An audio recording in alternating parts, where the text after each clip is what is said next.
Who has a question? Good evening, everybody. I'm Aarti. I'm an engineering student. I believe that most religions are just a set of beliefs. Hinduism is a belief, Islam is a belief, Christianity is a belief. And most major religions like the Islam or the Hinduism or the Christianity have been formed through ages. They have come past through a lot of ages. So they can be a lot of additions and subtractions which can add value to the religion and which can also cause some kind of a demolition to the name of the religion itself. So my question is, why do we have to stick on to few religious books like the Quran or the Vedas to follow a life of our own? Why can't we just take the rights, the positives and the negatives and leave the negatives alone and take the positives of the Quran and take the positives of the Vedas alone and lead a life of good? And no matter what, for example, no matter what the Vedas say or no matter what the Quran says, I believe that a man should have a single wife.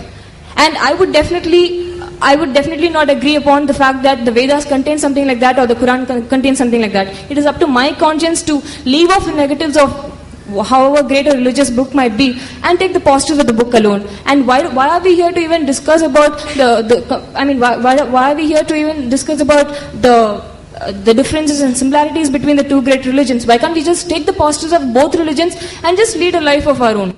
That's my question. Sisters asked a very good question. A very good question, a very relevant question. That why should we follow religion? Why Hinduism, why Islam, why Christianity? Why not follow the good things of all? And that's it. Finish. Who will decide what is good, what is bad?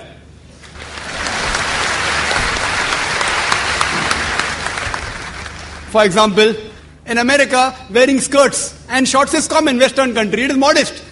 So for there, wearing skirts and shorts is modest. If you wear in Chennai, if a girl walks on the streets with shorts and skirts, you will call it immodest, including you, sister. Even you will say she is immodest. So what is modest in America is not modest here. When I went to America a few years back, there was a person who told me that you Indian women, you are immodest. I was shocked. Why? How come Indian women are modest? Because when you wear the sari, you show your belly. So for the American, the woman showing the belly is immodest. So who will decide? If you go to certain Muslim countries, the Arab countries, looking at a woman, staring at a woman is immodest. Here, as long as you don't touch a woman, you can talk to her, you can look at her, it's modest. Therefore, when you greet, the Indian, they say namaste without touching. In the Western countries, it is common that you shake hands. So shaking hand between a lady and a man is modesty. As long as you shake hand and don't touch any other part of the body, in some Western countries it is modest. In other Western countries, kissing a woman on the lips and the cheek is modest. In some Western countries, you can do what you want, the male and the female. As long as you do willingly, it is modest. Who will decide? Who will decide? Who will decide? If you go to America, there are nude beaches.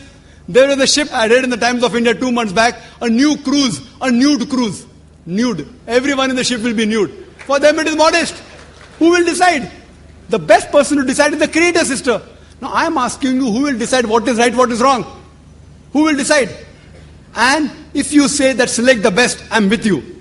I agree with you, sister. Select the best of all the religions. So that's what I have done. I have selected the best from the Vedas.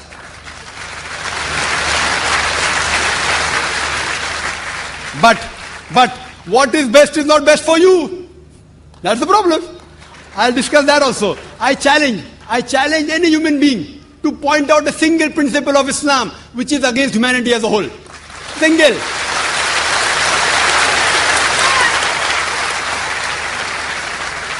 I challenge, I say, I'm not speaking on behalf of the other Muslims. I'm putting my head on the guillotine. I challenge anyone. Yes, there may be many non-Muslims who may think certain thing is wrong. For example, the sister disagrees with a man having more than one wife. I'll discuss that, inshallah. After I give you the answer, you'll be convinced, inshallah, God willing. You'll be convinced. For example, if you ask a problem, 2 plus 2 is how much? If you don't know the answer, I'll give you the answer. Now, once you know the answer, you get convinced. So what do you have to discuss, sister? The things which you don't agree, you can come on the microphone and tell me, I am just a student. I'll try my level best with Allah's help to try and reply. No, though the Vedas say you can marry more than one wife, the Christian Bible says, the Quran says. No, you don't believe in all of them, no problem. Let's talk about logic. Sister, do you know, by nature, male and female are born in equal proportion? By nature, male and female are born in equal proportion. But if you ask any pediatrician or doctor of the children, he will tell you that the female child can fight the germs and diseases better than the male child. So in the pediatric age itself, there are more male children dying as compared to female children. So in pediatric age itself, there are more females than the males. As life goes on, death due to cigarette smoking, death due to alcoholism, death due to accident, death due to war, more male are dying as compared to female. So today in the world, there are millions of women more in the world as compared to male. Only in some countries, third world countries like India, the female population is less than the male population. You know why? Because of female infanticide. According to a BBC report, according to Emily Buchanan, on the program Let Her Die, the topic was assignment. Every day, more than 3,000 fetuses are being aborted in India after they identified that they're females. That means more than 1 million fetuses are being aborted in India every year after they identified they're females. If you stop this evil practice, and according to Tamil Nadu government hospital report, this state of yours, that report says out of 10 female born alive, 4 are put to death. Do you say it is right? It is wrong. If you stop this evil practice, even in India, the female population will become more than the male population. In America alone, there are 7.8 million females more than male. In UK alone, there are 4 million female more than male. In Germany alone, there are 5 million female more than male. In Russia alone, there are 9 million female more than male. God alone knows how many millions of females are more than males in the world. Suppose, sister, hypothetical question. Suppose my sister happens to live in America. Or suppose your sister happens to live in America, USA. And the market is saturated. Every man has found a woman for himself. Yet, there will be 7.8 million females who will not find life partners. Now, only option remaining for them, for these females who have got no life partner, is that either marry a man who already has a wife or become public property. You may say, public property? Brother Zakir, such a harsh word. Sister, it is the most sophisticated word I can use. I cannot use a better word. In America, on average, the statistics tell us a person has 8 different sexual partners before you settle down with one. Mistresses is common. You can have 10, 20, 30, no problem. 100 also. The law will not say anything. If you marry more than one wife, that thing doesn't go down their throat. Why? In mistresses, the woman does not get a right. She's degraded. She's dishonored. In Islam, when you have a second wife, you have to give equal rights. She has the honor. She has respect. But I do agree with you, sister. I agree with you that no woman under normal circumstances would like to share a husband with any other woman. I agree with you. I agree with you, sister.